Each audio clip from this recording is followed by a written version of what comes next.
readers and readeresses. Today we'll do a bit of an unscripted video, which is kind of a redundant phrase because most of my videos are actually unscripted, but this one is going to be more unscripted than usual because I'm kind of doing it unscheduled. Now, this particular video is going to be a tier ranking, something I've never really done on my channel and was suggested to me recently by a few people. I was thinking of making a few, and this first one is going to be me ranking all the books that I've ever given 5 stars to that I can remember. Because the fact is that I started really tracking the books that I'm reading only a few years ago, and there are a lot that I've probably forgotten. That being said, we are still operating with a rather large number of books, so I'm hoping this is not going to be too long, but we'll see. Let's begin by looking at the tiers that I've actually created. There are going to be only 4 of those because these are the only ones that I could think of, considering that all of the books we're going to be talking about today, I technically rated 5 stars, so there's not going to be a lot of base for stark differences between the tiers. Nevertheless, I think the ones that I came up with are going to be distinct enough. And the first thing that you'll notice that I did for the sake of being original, if not very practical,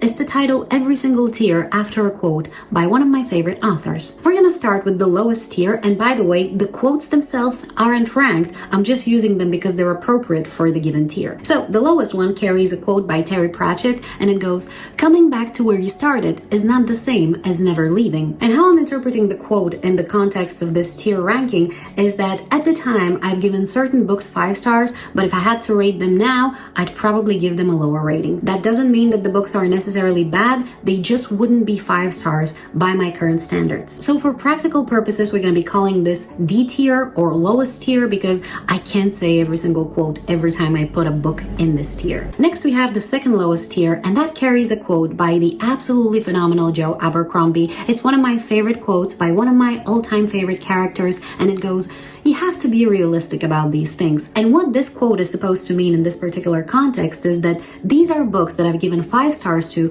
but only in particular contexts. Say this is only 5 stars in terms of YA fantasy, which I'm assuming is going to be a common occurrence in this particular video. Next, we have the second best tier, which carries a quote by another favorite author of mine, John Gwynne, and it goes, "Fight me if you wish, but know this. I am old for a reason." I have appropriated this quote to mean that in this category, we're gonna have books that I consider to be objectively good. Now, we all realize that there's no such thing as objective opinion whenever it comes to people and to books and to art in general, but keeping that in mind, in this category, I'm gonna put books that I believe are objectively good to the best of my ability. And the last, top best tier carries a quote by another favorite author of mine, and it's not the best quote by him, but I put it here because I think it's the most appropriate given the circumstances, and the quote goes, "If you give up what you want most for what you think you should want more, you'll end up miserable." Now, this particular tier is going to hold the books that are most precious to me. Now, maybe they won't be the best books ever, but are the ones that I have the most irrational attachment to, the hill I'm gonna die on, the books that I'm gonna fight you for. Theoretically speaking, I'm not much of a fighter. So now that we know the tiers, let's get to ranking the books. Oh, and one more thing. If I've given 5 stars to more than one book per series, I'm just gonna use one of the books. I'm not gonna discuss all of them because it's gonna take a long time. Let's get to ranking. Alright, I have uploaded the book covers in sort of an alphabetical order, but I'm not necessarily gonna go through them in that order. I'm just gonna pick them as they come. We're gonna start with Anne of Green Gables by Lucy Maud Montgomery, and we're starting with a great one. I'm putting this book in S tier clearly because I have such an emotional attachment to it. It brought me so much joy. I read it for the first time rather late in my life, I think 2 or 3 years ago. I had kind of forgotten the joys of childhood, you know, being happy for the sake of being, and I think a lot of us do, and this book brought it back to me. I'm always gonna love this book. I've reread it since, and again, it made me feel so very happy. I recommend it to every single woman out there, regardless of your age, and I'm saying women because I think it will speak mostly to women. Beach Read by Emily Henry. This is an adult contemporary romance and is the only contemporary romance I've ever rated 5 stars, and I'm gonna put it in 5 stars, but only in certain circumstances. I think when it comes to romance, this one is great. I think it has a very good story. I think the chemistry between the characters is very good. I think the outcome of the whole story was realistic, and I just very much enjoyed it. There's a lot of humor in it, so I think it can appeal to a lot of people, and it definitely appealed to me, but again, I would only rate this 5 stars in the context of romance. Black Beauty by, I can't read the name of the author, and I kind of forgot it right now. This is a very beautiful middle grade story that I absolutely adored, but I would give it 5 stars only in this particular context context because the story is very simplistic, even if it's rather original because we see the story from the point of view of a horse, and I think it's very beautiful and very cute and very cozy.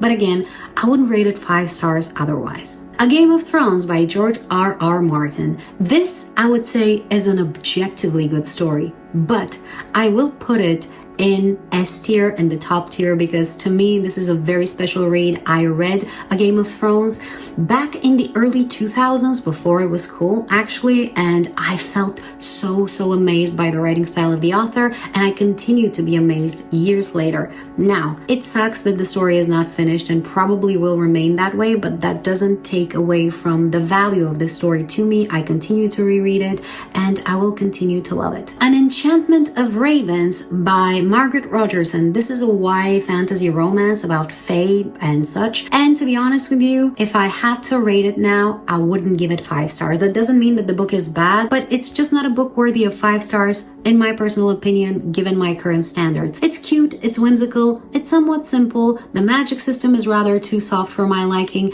and again, nice story, but definitely not 5 stars. Age of Myth by Michael J. Sullivan. This is an adult epic fantasy, and I read it last year, I believe, and I quite enjoyed it. Was it this year maybe? It doesn't really matter. I read it somewhat recently, and I quite enjoyed it, and I think this is an objectively good book. I wouldn't say that it's one of my all-time favorites, but it's definitely a good story. It has very nice characters. It has a very nice mystery. It's just a good story. If you're looking for a nice epic fantasy that's going to keep your attention, that's going to keep you excited, I think this one is definitely one of those. Michael J. Sullivan just knows how to write stories that are going to appeal to a lot of people, I think. Anxious People by Frederick Backman. This is an adult contemporary and is a very nice story that was recommended to me by my mom. I love Frederick Backman. I love his writing, and I'm going to put this book in objectively good. I think regardless of whether you like reading contemporary or not, this book is very good. It has a very nice story. It has a lovely writing style. Frederick Backman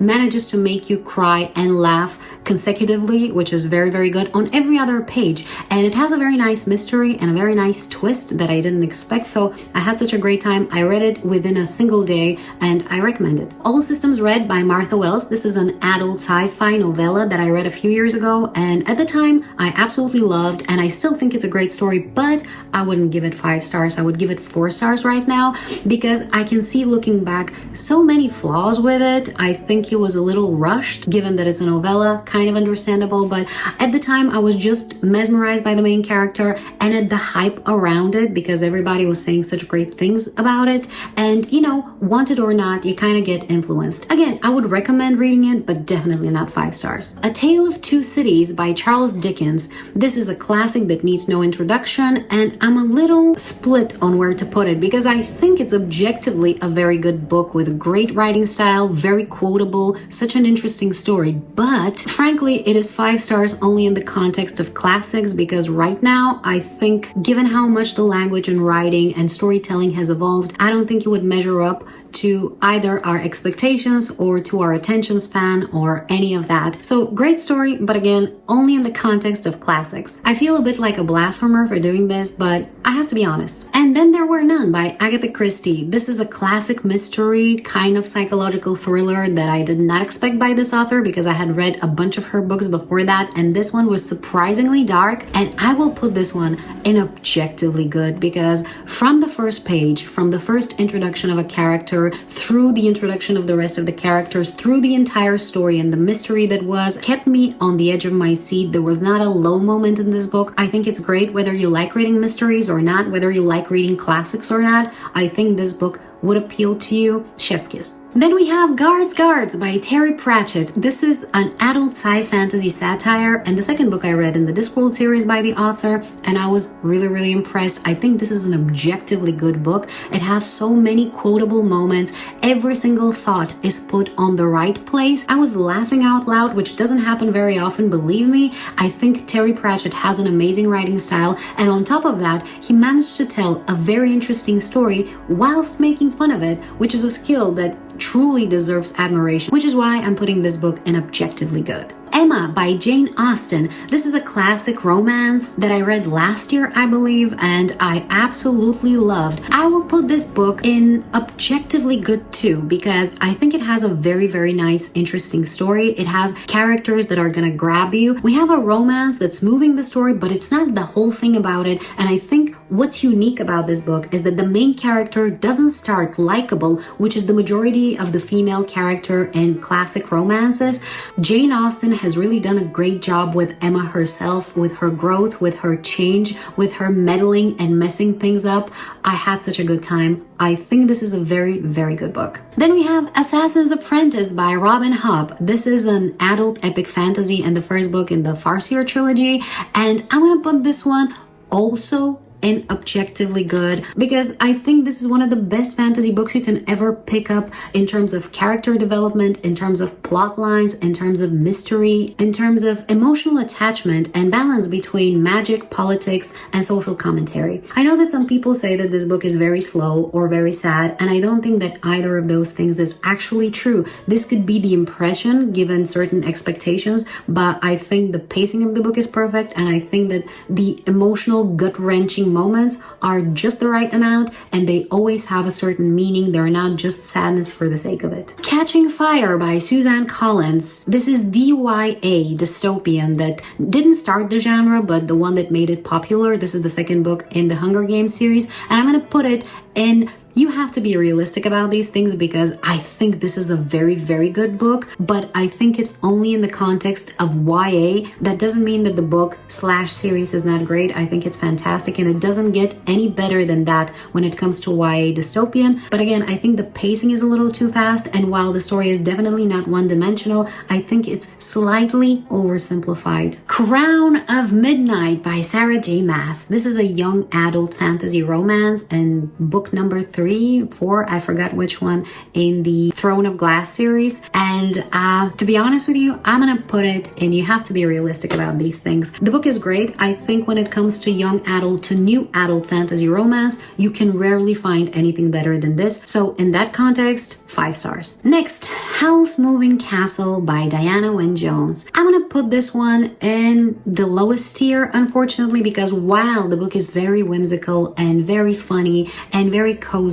I don't think if I read it right now, I would give it 5 stars. It was just very cute, and at the time I was kind of swept away. But when I think back to the story, it's very simplistic. It's very childish in a lot of ways. And while I don't think that's a bad thing, I don't think it's on the same level with other childish books in the same category. So I would give it 4 stars, not 5 stars, definitely. And Every Morning, The Way Home Gets Longer and Longer by Frederick Backman. This is a contemporary novella about an Alzheimer's patient and his family. And this book is gonna go in the top tier because I've read it twice, last year and this year, and both times I wasn't able to talk about it. I still don't think I am. It's very personal to me. I've heard some people criticize it, that it's not a very accurate representation of Alzheimer's and how people deal with it, but I will disagree with that because I don't think the book is meant as something like that. The book is very allegorical and very metaphysical, and I think the people that say those things didn't really get the point of it or weren't ready for it. And I know that this sounds rather dismissive, maybe I'm wrong. That's why I'm putting this book in this tier, because it's very dear to me and very special, and I will fight you. Cinder by Marissa Meyer. This is a YA sci fantasy retelling of a few different fairy tales, and I absolutely loved reading it. I will put it in 5 stars under certain circumstances. I think, again, when it comes to YA fantasy, romance-ish books, this one is top notch. It has one of the best stories with amazing pacing, with very interesting, likable characters, with great mystery, great twists. But again, I think 5 stars only in this context. If you're into YA fantasy with a little bit of romance, I will recommend this to high heavens. I think you should definitely read it. Otherwise, not so much. Dark Matter by Blake Crouch. This is an adult sci-fi thriller that I read very recently and was so absolutely impressed by it. And I'm gonna put it in objectively good. I think everybody who reads this is gonna love it. Regardless of the fact whether you usually read sci-fi or not, it has a very nice human story next to it. The science is not that much. It's heavily involved into the story, but it doesn't require you to have any scientific knowledge or to necessarily understand what is going on. You just have to understand one basic principle that most of us know. And from then on, it becomes just a very nice thriller that's going to keep you on the edge of your seat and is going to serve you some very nice surprises. I was very surprised after initially thinking that I had figured it all out very quickly. It was a great story. It was a very nice ending. I loved it. Death on the Nile by Agatha Christie. This is a classic mystery, part of the Hercule Poirot series, and I'm gonna put it in, you know what? I'm gonna put it in objectively good. I was gonna put it in under certain circumstances, but I think it's good enough to be in objectively good. Even if you don't necessarily read mystery or classic mysteries, this one is definitely, I think, gonna appeal to everybody because it has a very nice writing style. Again, very nice mystery, very well situated. I didn't manage to guess who the murderer was, and it was just a lot of fun. Fire and Blood by George R.R. Martin. This is sort of a fake nonfiction, I will call it, because it deals with the history of a made-up place, and that's exactly how it reads,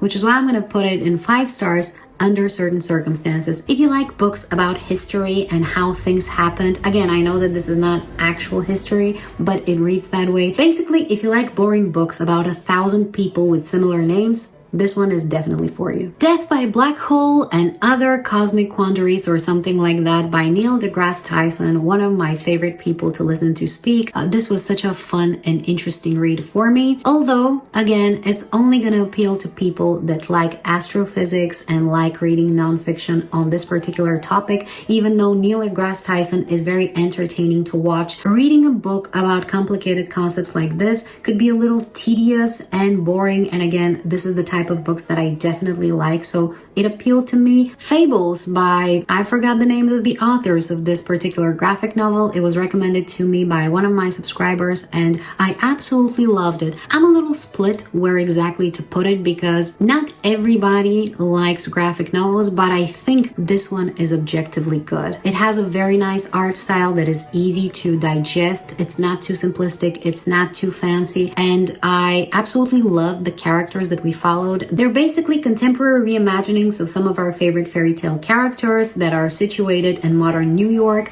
and it's a little dark, it's a little twisted, and I really enjoyed it, and I think it will appeal to basically everybody. Harry Potter and the Sorcerer's Stone, the first book in the Harry Potter series. I'm gonna put this one in 5 stars under certain circumstances, and I know this is gonna be a bit of a blasphemy, but I think this book could only appeal to people if they read it for the first time at a certain period of their life, at a little bit of a younger age, because if in your mid-30s you start reading this one, it will probably seem a little dull, but I think it's a fantastic story. I'm kind of split right now, actually, whether to leave it here or put it in objectively good. You know what?